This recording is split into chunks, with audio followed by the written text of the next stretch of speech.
жаңа бөлім бастаймыз. Сол жаңа бөлімді білім ланд кезеті. Сіздердің барлығыңыз білім ланд кезетімен жұмыс істейсіздер ғой? Иә. Білім ланд кезетіндегі ай мектеп ресурсынан қазір мен сіздерге бір бейнефильм көрсетем. Сол бейнефильмді көру арқылы сіздер білесіздер, біз қандай бөлім бастайтынымызды. Ай мектеп. Қандай бөлім екен?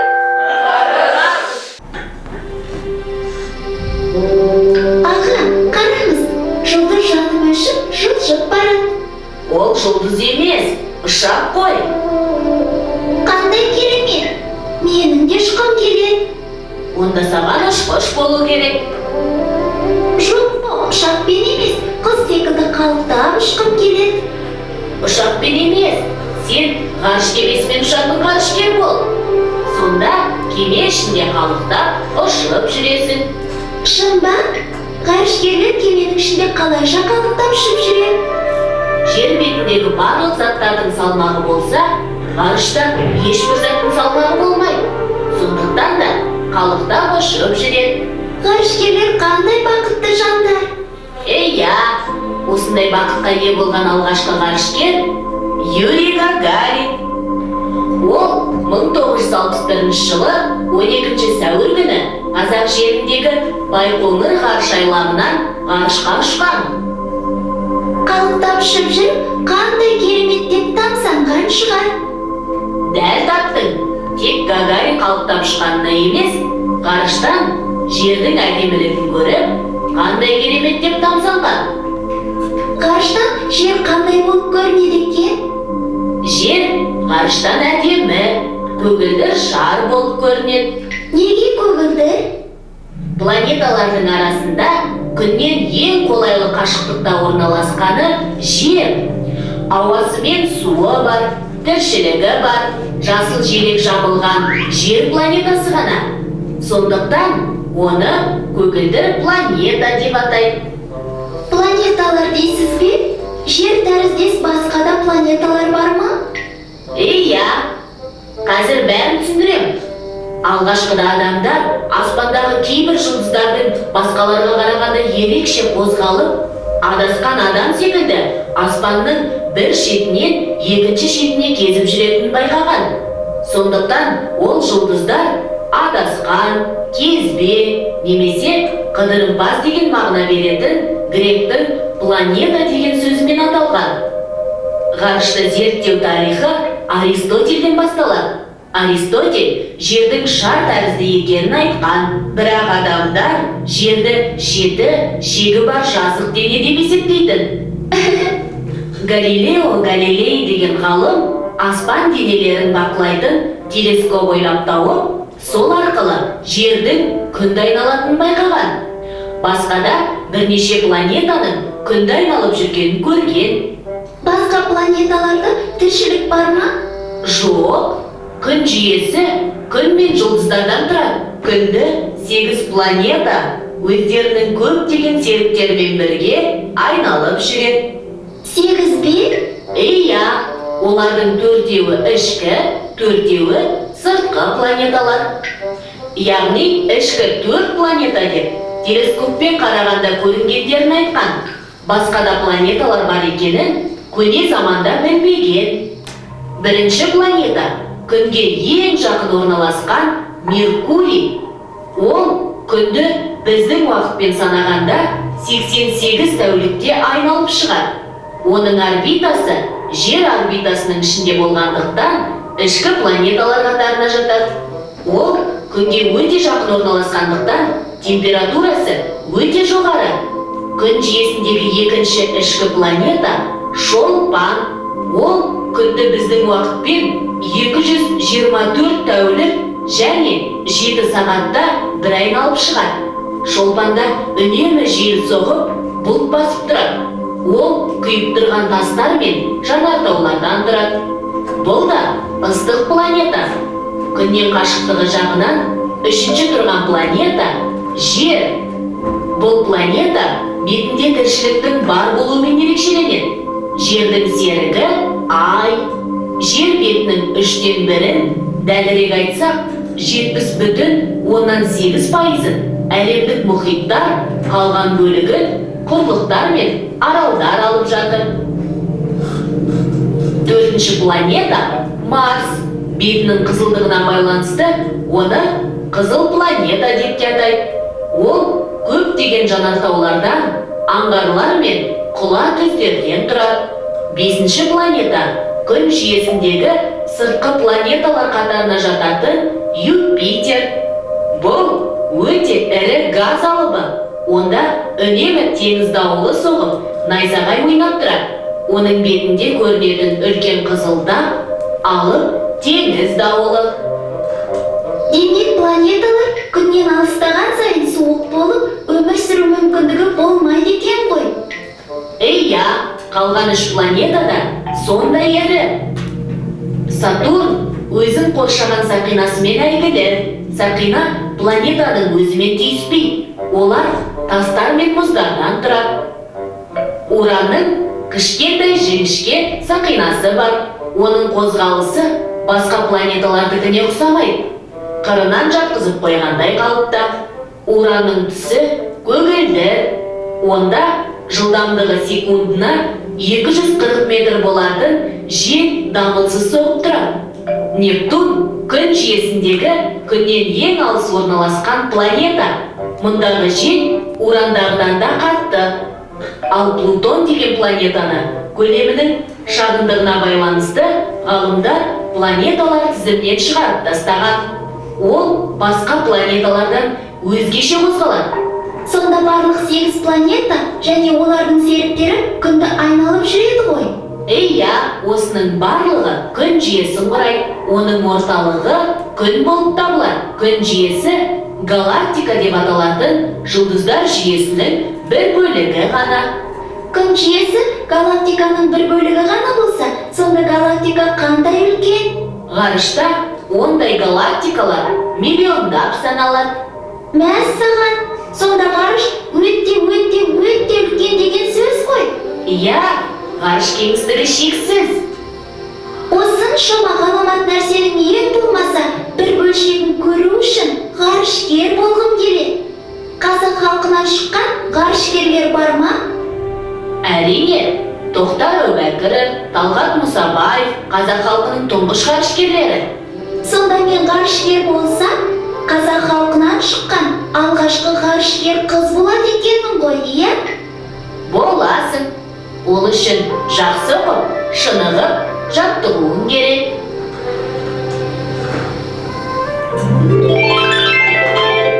Жаңа сіздер бір рет тыңдап шықтыңыздар бейнефильмді. Қазір екінші рет тыңдаған кезде тірек сөздерді жазып отырыңыздар дәптертеріңізде. Ол тірек сөздер сіздерге қажет болады. Қазір осы бейнефильмге сіздер репортаж жүргізесіңдер, репортер ойынын ойнаймыз. Яғни тірек сөздерді пайдаланып сендер өз топтарынан бір репортер дайындайсыңдар. Түсінікті? Сосын 3 топтан 3 репортер шығады. Мен бейнефильм жүріп жатқан кезде үзіп қойып тұрамын. Мысалы, бір репортер мүмкін ол 1 минут сөйлейді, 1 минутта тоқтатып тастап, екіншісін сөйлетемін. Ол 1 минуттан кейін тоқтатып тастап, үшіншісі сөйлейді. Қайтадан тоқтатып тастап 30 секунд бірінші, 30 секунд екінші репортер, 30 секунд үшінші репортер. Кезек-кезек 3 репортер бірдей сөйлеп тұрады. Сіздердің мақсаттарыңыз бейнефильмнің мазмұнын сақтау, ал сөздеріңіз өз сөздеріңізбен айтып жеткізуге болады. Бірақ терминдерді, сандарды есте сақтап қалыңыздар. Түсінікті? Тапсырма түсінікті ме? Аха. Ал бастаймыз. Қайталайық.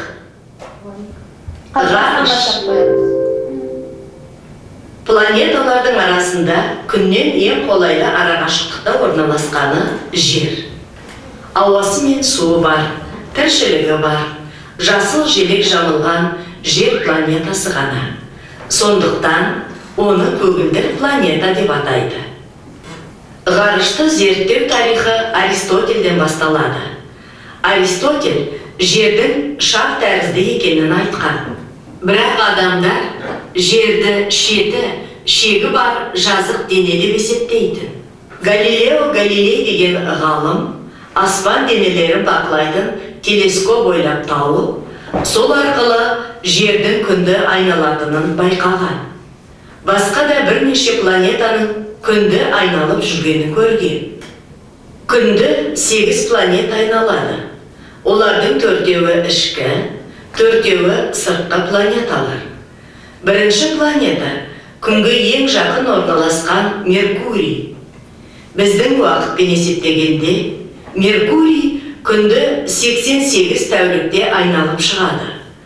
Оның орбитасы жер орбитасының ішінде болғандықтан ішкі планеталар қатарына жатады. Ол күнге өте жақын орналасқандықтан температурасы өте жоғары. Күн жүйесіндегі екінші ішкі планета Шолпан.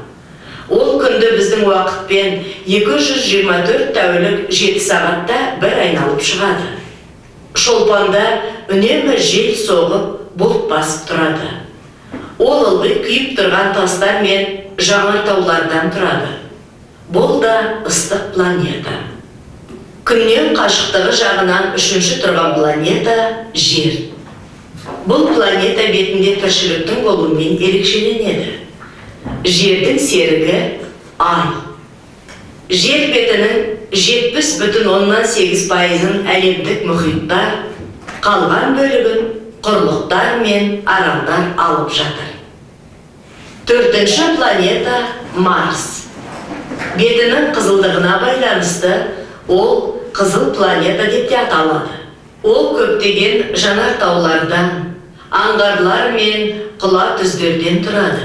Бесінші планета күн жүйесіндегі сыртқы планеталар қатарына жататын Юпитер. Бұл өте ірі газ алыбы. Онда үнемі теңіз дауылы соғып, найзағай ойнап тұрады. Оның бетінде көрінетін үлкен қызылдақ, алып теңіз дауылы. Қалған 3 планета да сондай ірі. Сатурн өзін қоршаған сақинасымен әйгілі. Сақина планетаның өзімен түйіспейді. Олар тастар мен мұздардан тұрады. Уранның кішкентай жіңішке сақинасы бар. Оның қозғалысы басқа планеталардікіне ұқсамайды. Қырынан жатқызып қойғандай қалыпта. Уранның түсі көгілдір. Онда үнемі жылдамдығы секундына 240 метр болатын жел соғып тұрады. Нептун күн жүйесіндегі ең алыс орналасқан планета. Ондағы жел урандағыдан да қатты. Плутон деген планетаны көлемінің шағын болуына байланысты ғалымдар планеталар тізімінен шығарып тастаған. Ол басқа планеталардан өзгеше қозғалады. Енді балалар, қазір басынан бастап қоямын. Қай жерінде қалай сөйлеу керек бейнефильм? Соған мән беріп отырыңдар. Тірек сөздердің бәрін жазып алдыңдар, е? Енді бейнефильм бойынша сөйлеуге дайындалыңдар. Қазір мен дыбыссыз қоямын ғой. Сол кезде репортерлар сөйлеу керек. Қади? Иә, топпен бейнефильмге қарап отырыңдар. Сосын, қай жерде қалай сөйлеу керек? Топпен ақылдасыңдар.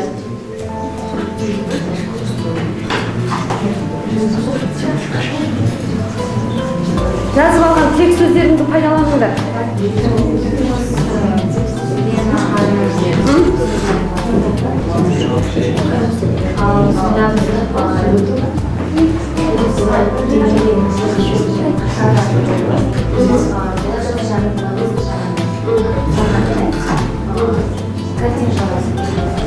Соны сөйлейсің. Иә, бұлар екі сөйлейсің. Иә,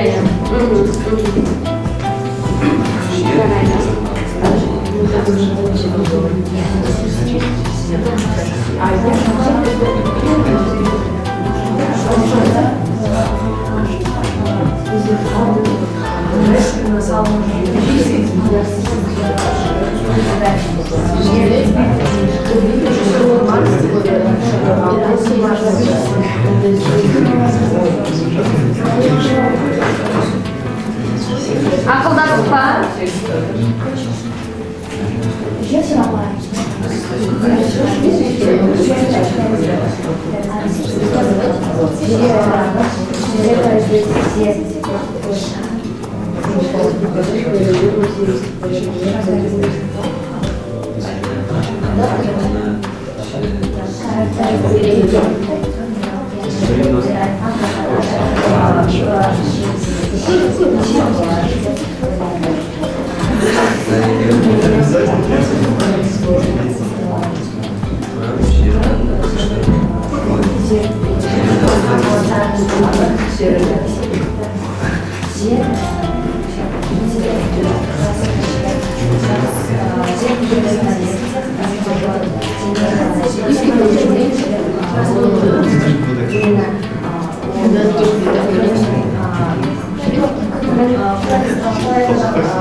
Асылжан дайын, Айжан дайын, Жомарт дайын. Ал келе қойыңдар тақтаға. Тақтаға келеміз қане? Асылжан келе қой. Айжан келе қой. Тақтаға, иә. Дәптерлермен болады. Жарайды, дәптерлеріңді ала қойыңдар. Тірек сөздерге қарайсыңдар, иә? Міне уақыт болды 1 минут әлі. 1, 2, 3 бастады. Дыбыссыз қойылып тұр міне. Ал, сөйлеш. Бұл күн жүйесі біздің жеріміз көгілдір планета болып саналады. Ең бірінші, бұл планетада тірі ағзалар, су, жер, өсімдіктер бар. Басқа планеталарда жоқ. Ең бірінші планеталарды Аристотель зерттеді. Сонда ол біздің жеріміз болғанын айтты. Бірақ онымен барлық келіспеді. Содан кейін Галилео Галилей телескоппен басқа планеталарды көре алды. Бұл күн жүйесі және күн жүйесінде 8 планеталар бар. Олар 4 күннің қасында және 4 алыста тұрған. Ең бірінші күнге жақын планета бұл Меркурий. Ол күнді 88 тәулік бір айланып шығады. Оның температурасы өте жоғары, себебі ол күннің қасында. Айжан жалғастырады. Екінші планета ол шолпан. Шолпан ол 224 тәулікте және 8 сағатта біздің уақытымыздай күнді айналып шығады. Ол дәптерден оқымаймыз. Онда өте көп жанартаулар бар және тастар. Ол ішкі планета және олда да өте үлкен температурасы бар. Үшінші планетасы ол жер. Жердің серігі ай және жер үшінші орында орналасқанын өте қолайлы бізге болып шығады. Өйткені тек қана жерде тіршілік мүмкін және температурасы жақсы деп саналады. Келесі планета ол Марс. Марс ол қызыл планетасы және Марста да өте көп жанартаулар бар және тастар. Ол қызыл болғандықтан қызыл планета деп саналады. Жомарт, жалғастыраға рахмет, Жомарт. Бесінші планета ол Юпитер. Юпитер күн жүйесіндегі ең үлкен планета. Юпитер негізінде үлкен газ алабы болып саналады. Оның ішінде бұлттар және сол бұлттардан найзағай әрқашан жасалады. Сатурн 6-шы планета. Оның ерекшелігі, оның сақинасы, үлкен сақинасы бар. Ол сақинасы әрқашанда оның қасында жүреді. 7-ші планета ол Уран. Уран, оның кішкентай сақинасы бар және ол күннің қасында қырынан қозғалады. Арғай, Асылжан. Және ең соңғысы планета бұл Нептун. Уранда өте көп желдер бар, бірақ Нептунда олар күшірек. Айжан, рахмет. Плутон планета деп саналмайды, өйткені ол басқа планеталардан басқа болып жүреді. Ал балалар, сонымен қазір репортерларға баға береміз. Бірінші бастаған Асылжан бізде өте жақсы репортер болды десек, қол соғамыз.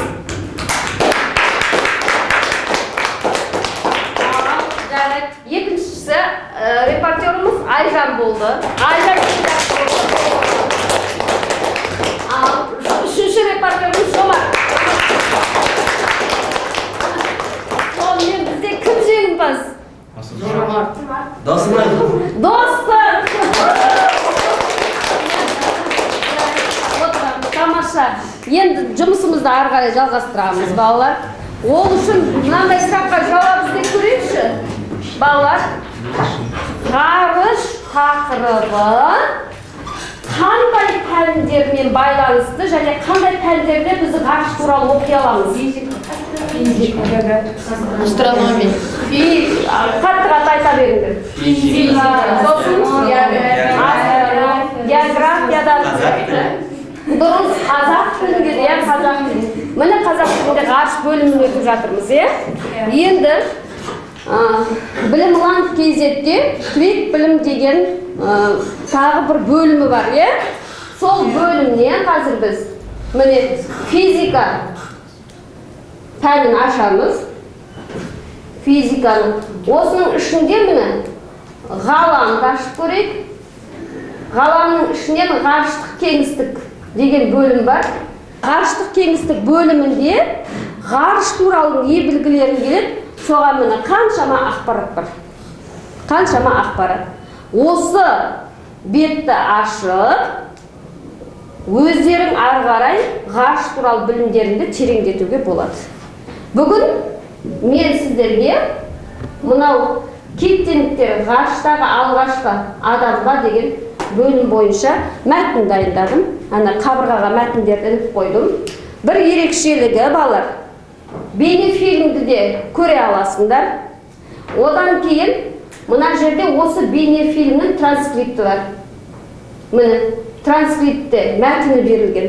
Транскриптте мен мәтінді көшіріп алып, міне сендерге дайындап қойдым. Біз бейнефильммен емес, транскриптте мәтінмен жұмыс жүргіземіз қазір. Қазір жұп-жұп болып келіп, міне 6 жерге ілінді. Жұп-жұппен оқисыңдар. 10 минуттан кейін жұмысымызды жалғастырамыз. Ал, Қанекей, бастап.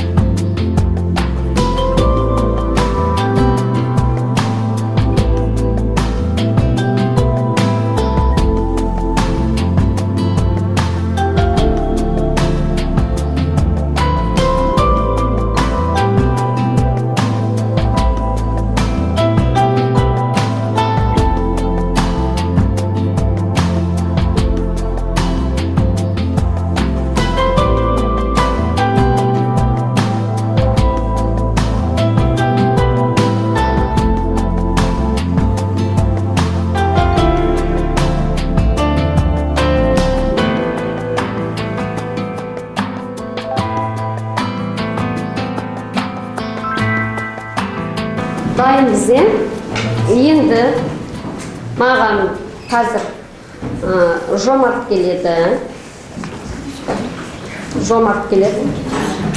Бұл мынандай ойын. Мен қазір Жомарттың басына бір сұрақты кигіземін, бірақ Жомарт ол сұрақ туралы білмейді. Өзі білмейді. 6 балаға осы сұрақты бастарына кигіземін. 6-ауы ортада тұрады, бұлай теріс қарап, оған қарама-қарсы 6 бала тұрасыңдар. Содан кейін айналып отырасыңдар. Айналған кезде 6 рет айналып сұрақ қоясыңдар мәтін бойынша. Түсіндік пе? Қазір мен бір рет көрсетемін.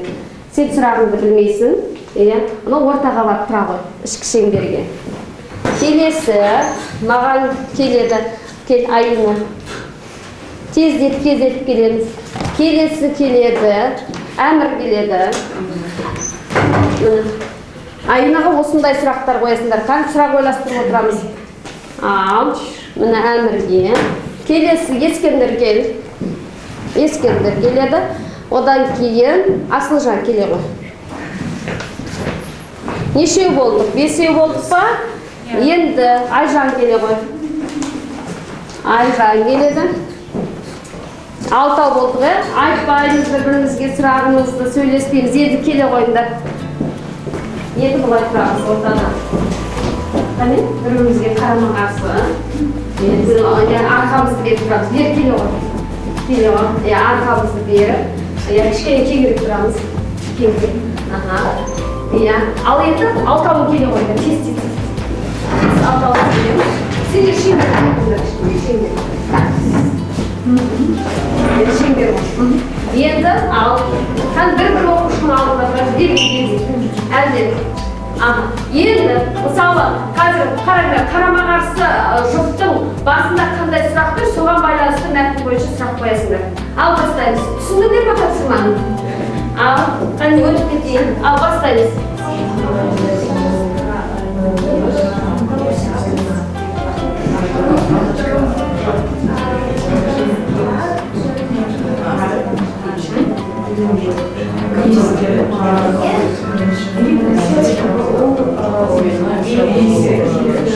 Бір сұрақ қойып болғаннан кейін айналамыз.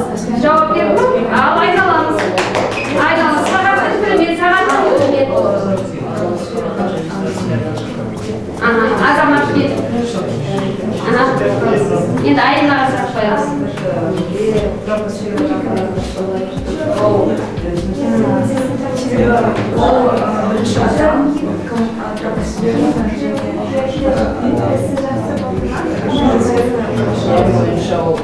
Сіз болды, мен болса түсінбі, ол адамдарға барышташты.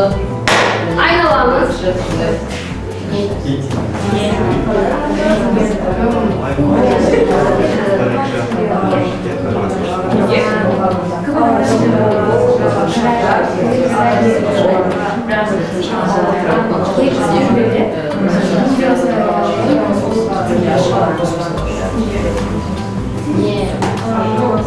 Aynalarımız.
Aynalamız. Aynalamız.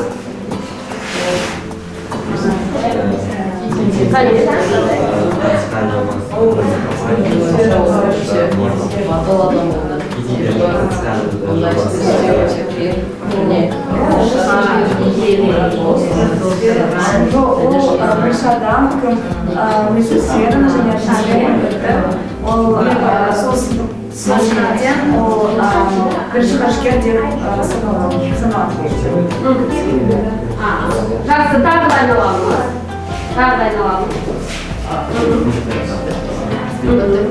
Өз жұптарына келдіңдер ма?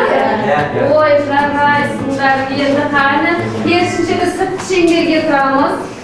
Қане, сыртқы шеңбердегілер ішкі шеңберге кіреді. Ішкі шеңберге. Кигіземіз, айына кигізе ғой. Келесі. Келесі. Қане, Ясменға. Ал, енді бастаймыз.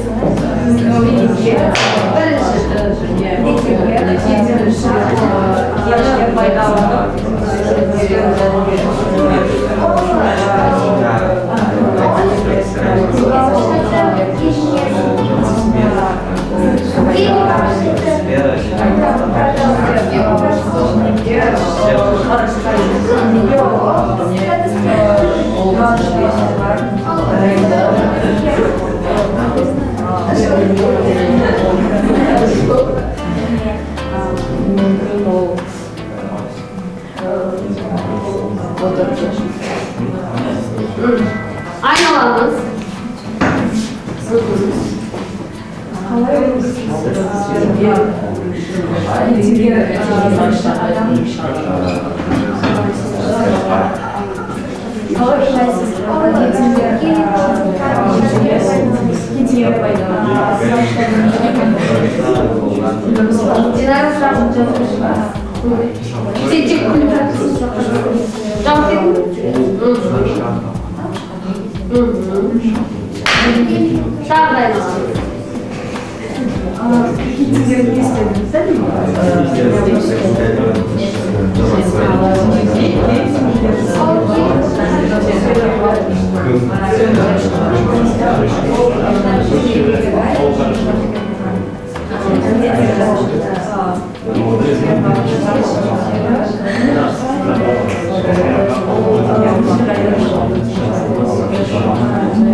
Сол 6-шы бетті айналамыз.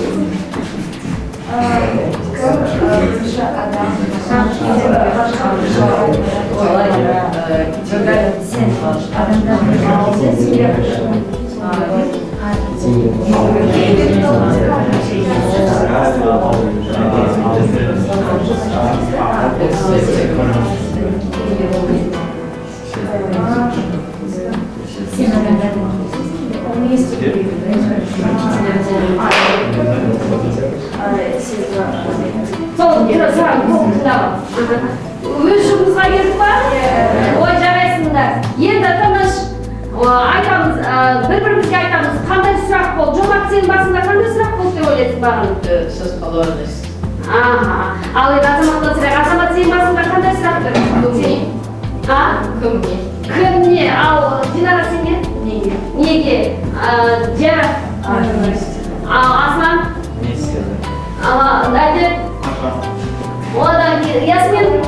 Қалай? Ал енді керісінше Айшан, сен қандай сұрақ болды деп ойлайсың? Кімне? Ескендір? Сенің басында қандай сұрақ болды? Менің басында қалай сұрақ Қалай? Әділ? Неде қашан? Қашан, иә? Ал кім тұр? Астында тұр ма? Әмір тұр ма? Әмір сенде қандай сұрақ болды? Не істеді? Ал Зияра? Айна, неге, иә? Қалай білдіңдер? Қойылған сұрақтардан, иә? Ал енді қалай жауап бердіңдер деп ойлайсыңдар? Жақсы жауап бердіңдер, иә? Енді тағы бір рет қайталап аламыз мәтінімізді. Қане, мәтіндерге барамыз. Енді 5 минут қана уақыт беремін. 5 минут мәтінді қайтадан қарап шығамыз. Қалай жауап бердіңіз?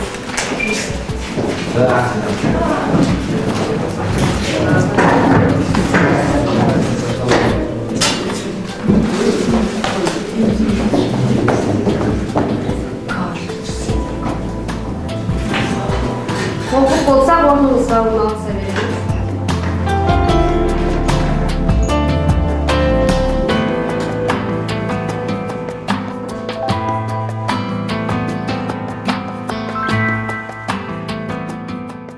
Ал сонымен балалар, осы кешкіліктер ғарыштағы алғашқы адам ба мәтіннен қандай қызықты мәліметтер алдыңдар?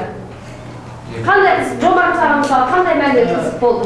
Юрий Гагарин ғарыштағы бірінші адам емес екенін білді. Ал осы уақытқа дейін?